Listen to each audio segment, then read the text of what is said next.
Assalamualaikum warahmatullahi wabarakatuh. Selamat datang kembali di channel saya Juni.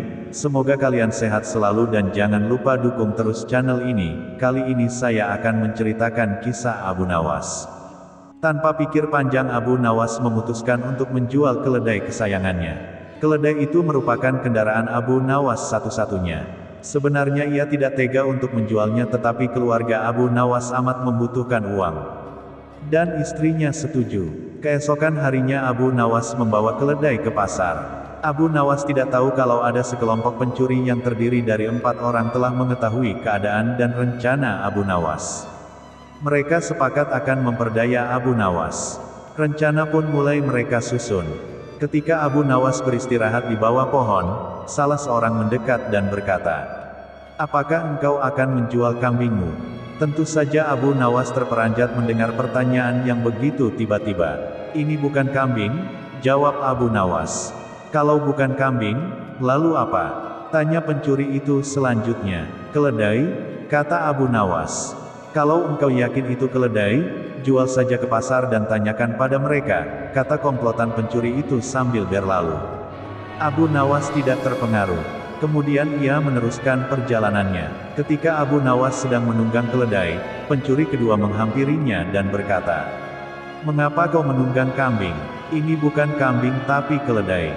"Kalau itu keledai aku tidak bertanya seperti itu, dasar orang aneh, kambing kok dikatakan keledai." "Kalau ini kambing aku tidak akan menungganginya," jawab Abu Nawas tanpa ragu. "Kalau engkau tidak percaya, pergilah ke pasar dan tanyakan pada orang-orang di sana," kata pencuri kedua sambil berlalu. Abu Nawas belum terpengaruh dan ia tetap berjalan menuju pasar. Pencuri ketiga datang menghampiri Abu Nawas. "Hai Abu Nawas, akan kau bawa kemana kambing itu?" Kali ini Abu Nawas tidak segera menjawab. Ia mulai ragu. Sudah 3 orang mengatakan kalau hewan yang dibawanya adalah kambing. Pencuri ketiga tidak menyia-nyiakan kesempatan. Lah makin merecoki otak Abu Nawas. "Sudahlah, biarpun kau bersikeras hewan itu adalah keledai, nyatanya itu adalah kambing." Abu Nawas berhenti sejenak untuk beristirahat di bawah pohon. Pencuri keempat melaksanakan strategi busuknya, lah duduk di samping Abu Nawas dan mengajak tokoh cerdik ini untuk berbincang-bincang. "Aha, bagus sekali kambingmu ini." Pencuri keempat membuka percakapan. "Kau juga yakin ini kambing?" tanya Abu Nawas. "Loh, ya jelas sekali kalau hewan ini adalah kambing. Kalau boleh aku ingin membelinya. Berapa kau mau membayarnya?" 3 dirham. Abu Nawas setuju. Setelah menerima uang dari pencuri keempat, kemudian Abu Nawas langsung pulang. Setiba di rumah, Abu Nawas dimarahi istrinya. "Jadi keledai itu hanya engkau jual 3 dirham lantaran mereka mengatakan bahwa keledai itu kambing?" Abu Nawas tidak bisa menjawab. Ia hanya mendengarkan ocehan istrinya dengan setia sambil menahan rasa dongkol. Kini ia baru menyadari kalau sudah diperdayai oleh komplotan pencuri yang menggoyahkan akal sehatnya. Abu Nawas merencanakan sesuatu. Ia pergi ke hutan mencari sebatang kayu untuk dijadikan sebuah tongkat yang nantinya bisa menghasilkan uang. Rencana Abu Nawas ternyata berjalan lancar. Hampir semua orang membicarakan keajaiban tongkat Abu Nawas. Berita ini juga terdengar oleh para pencuri yang telah menipu Abu Nawas. Mereka langsung tertarik. Bahkan mereka melihat sendiri ketika Abu Nawas membeli barang atau makan tanpa membayar, tetapi hanya dengan mengacungkan tongkatnya. Mereka berpikir kalau tongkat itu bisa dibeli maka tentu mereka akan kaya, karena hanya dengan mengacungkan tongkat itu mereka akan mendapatkan apa yang mereka inginkan. Akhirnya mereka mendekati Abu Nawas dan berkata, "Apakah tongkatmu akan dijual?" "Tidak," jawab Abu Nawas dengan cuek. "Tetapi kami bersedia membeli dengan harga yang amat tinggi," kata mereka. "Berapa?" kata Abu Nawas pura-pura merasa tertarik. 100 dinar uang emas, kata mereka tanpa ragu-ragu. "Tetapi tongkat ini adalah tongkat wasiat satu-satunya yang aku miliki," kata Abu Nawas sambil tetap berpura-pura tidak ingin menjual tongkatnya. "Dengan uang 100 dinar engkau sudah bisa hidup enak," rayu mereka makin penasaran. Abu Nawas diam beberapa saat, sepertinya merasa keberatan sekali. "Baiklah kalau begitu," kata Abu Nawas kemudian sambil menyerahkan tongkatnya. Setelah menerima 100 dinar uang emas, Abu Nawas segera melesat pulang. Para pencuri itu segera mencari warung terdekat untuk membuktikan keajaiban tongkat yang baru mereka beli. Seusai makan mereka mengacungkan tongkat itu kepada pemilik kedai. Tentu saja pemilik kedai marah. Apa maksudmu mengacungkan tongkat itu padaku? Bukankah Abu Nawas juga mengacungkan tongkat ini dan engkau membebaskannya? Tanya para pencuri itu. Benar, tetapi engkau harus tahu bahwa Abu Nawas menitipkan sejumlah uang kepadaku sebelum makan di sini. Gila, ternyata kita tidak mendapat keuntungan sama sekali menipu Abu Nawas.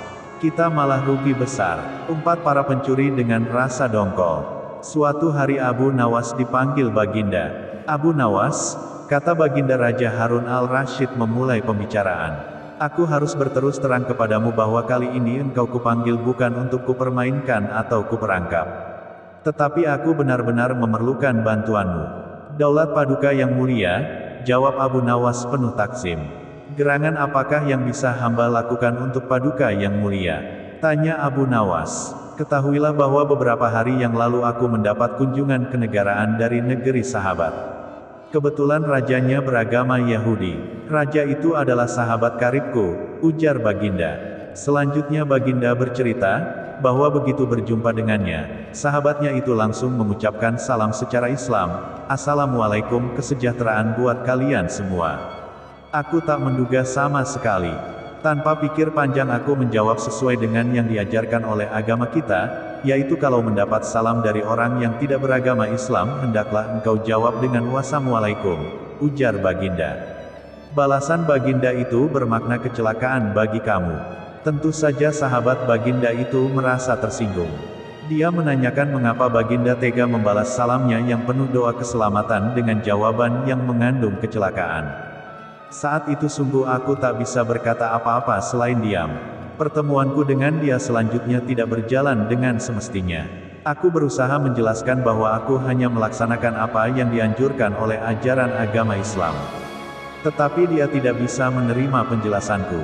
Aku merasakan bahwa pandangannya terhadap agama Islam tidak semakin baik, tetapi sebaliknya, Baginda berkisah dengan suara parau dan wajah murung. Baginda lalu melanjutkan ceritanya. Sebelum Baginda berpisah dengan rekannya itu, sang karib berkata, rupanya hubungan antara kita mulai sekarang tidak semakin baik, tetapi sebaliknya. Namun bila engkau mempunyai alasan lain yang bisa aku terima, kita akan tetap bersahabat. Baginda menatap Abu Nawas dengan harap-harap cemas.